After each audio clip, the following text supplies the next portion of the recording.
When we arrived, there was nothing but a brick hearth and a brick surround with a typical three-piece mantel. We removed all of that product. We removed the old fireplace. We covered up the old vent on the outside with vinyl siding. We came back, we installed the new direct vent fireplace, vented it up and out. We put a new slate hearth down, put hardy backer up. We removed all the sheetrock out of the way so that the stone adheres to the hardy backer rather than the sheetrock.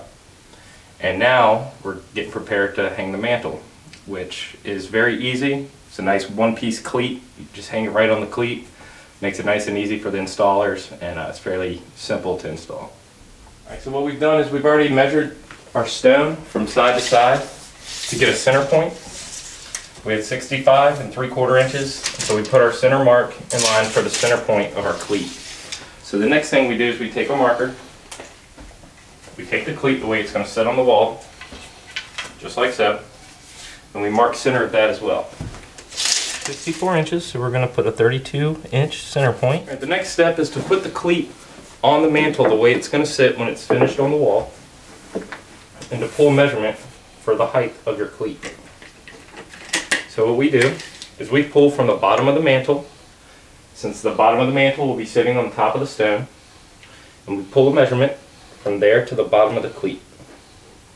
We have 3 1/4 inches. We'll check down on the end too.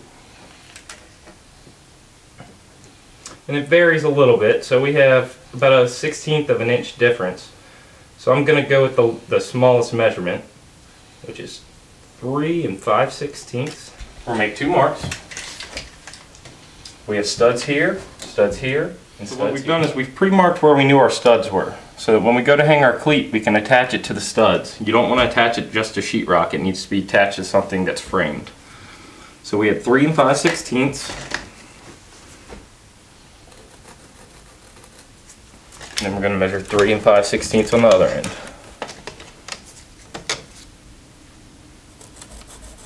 From this point, we're going to hold our cleat on our 2 lines with our center point lined up with our line for the center point on the wall.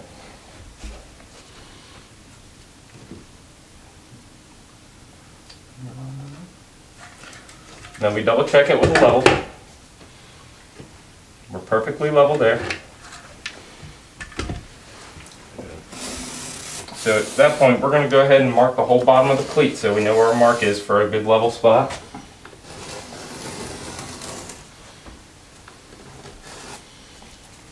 And then we're going to remove it.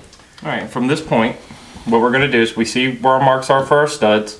We're going to pre-drill holes in the cleat and run screws.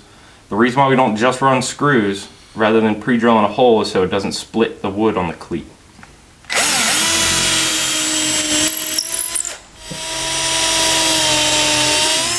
From this point, we're going to take 2-inch wood screws and tie our mantel into our framing. At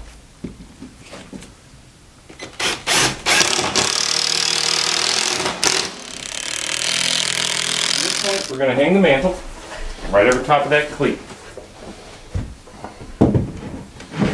What you want to do is you want to make sure that your edge of your stone or whatever surround you're going to do is centered on the mantel, so the mantel doesn't look as if it's off-centered. That's it. And we have a hung mantel. Something else that's important before hanging a mantel, something you want to check that's vital, is to check the clearances on the fireplace itself to a mantel clearance. The worst thing you want to do is put a mantel too low and end up damaging the mantel. So it's always best to go to your owner's manual of the fireplace, check for your mantel clearances, and hang the mantel accordingly.